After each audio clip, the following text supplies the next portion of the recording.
So over time, I've read other types of stories and other people's like versions of what they've experienced with these extraterrestrials, and this just expands and becomes a rabbit hole, because once you start reading into this, it's like, where do you tell the difference between what's real and what's a story? And it gets really complicated. One thing that I know and that I feel absolutely certain of is that we are being visited by races of beings or people from other places that are not Earth. That I feel confident about. And I feel confident that those races or people have been visiting this planet for a long time, and that it is kind of become a part of it's ingrained in our history on this planet.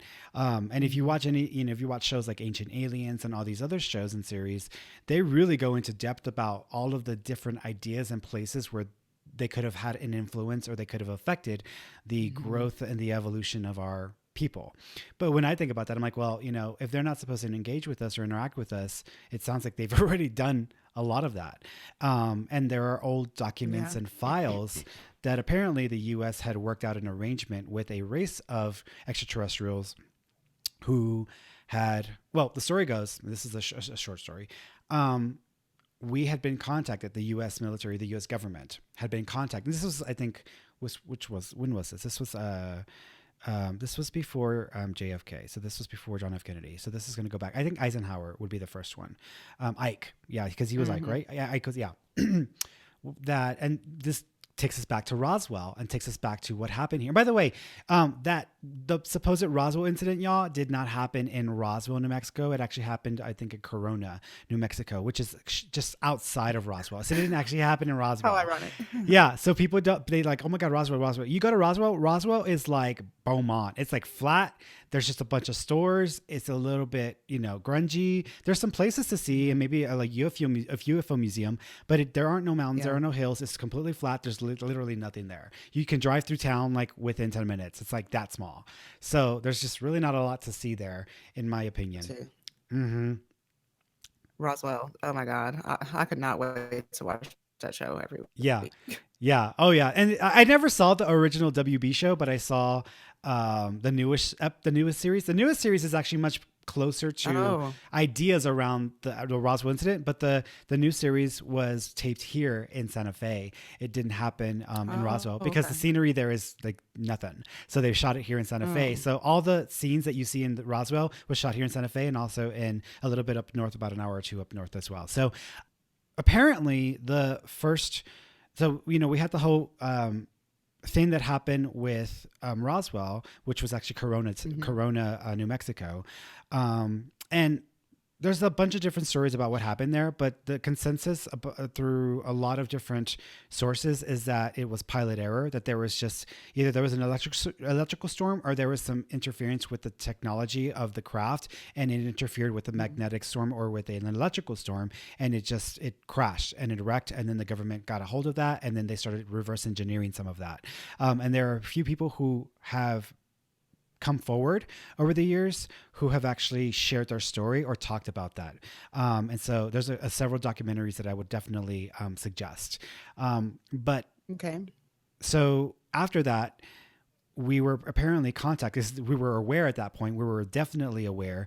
There had already been an incident prior to that, a couple of years prior to that, here in New Mexico again, on a different area of New Mexico. And then there was Roswell. So the U.S. government was very aware that something was up and that we were like being visited, or that these craft were coming into our atmosphere, and that they were from different planets, or they were not from this world.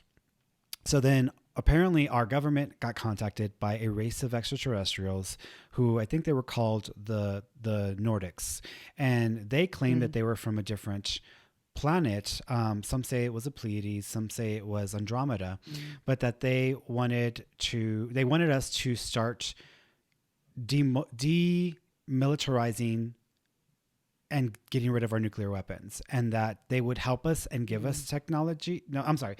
I think the thing is they weren't going to give us anything, but they wanted us to stop developing our nuclear weapons because it was a danger not only to the environment of the planet, it was going to, cause a lot of harm to the planet, but it also, every time a nuclear explosive went off, it would cause issues within a kind of like a frequency of space or time or whatever, and it was creating all kinds of havoc, and they wanted us to stop, and that we did not need to engage or interact with this other race of extraterrestrials, which some say it was the Greys, some say it was the reptilians, and I'll show you guys a picture of that. But so they told us not to contact them because they were not going to help us. They were actually going to take advantage of us or help, basically not do anything for us in a positive way.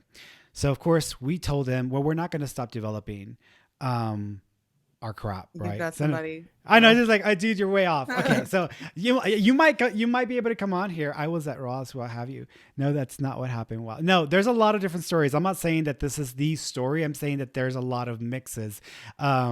There's a lot of different variations of this, but I'm kind of just giving like a basic understanding. So I'm not a ufologist. I'm just a novice. So I'm gonna need you to accept that. But that's that's it. but a ufologist. I'm not a ufologist, y'all. I'm just giving you like a basic idea of what I've heard from all these different, because there's so many different things that have been put out. So we weren't supposed to engage with those other species. Of course, we didn't listen. We engaged with these other species. And then we had an agreement. I think this was during Eisenhower, during Ike, where we were going to basically let them take some people, use them for experiments, conduct our own experiments on our territory, and that they would give us technology, or they would provide us with some stuff. So that was some other piece to the story or whatever. And so then after that, then we've just developed and reverse engineered and have all this technology.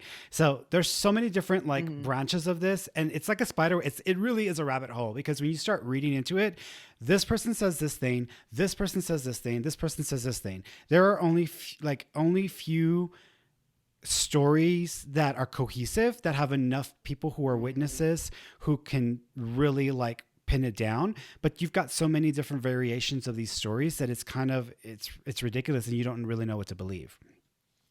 Yeah. But where do you what do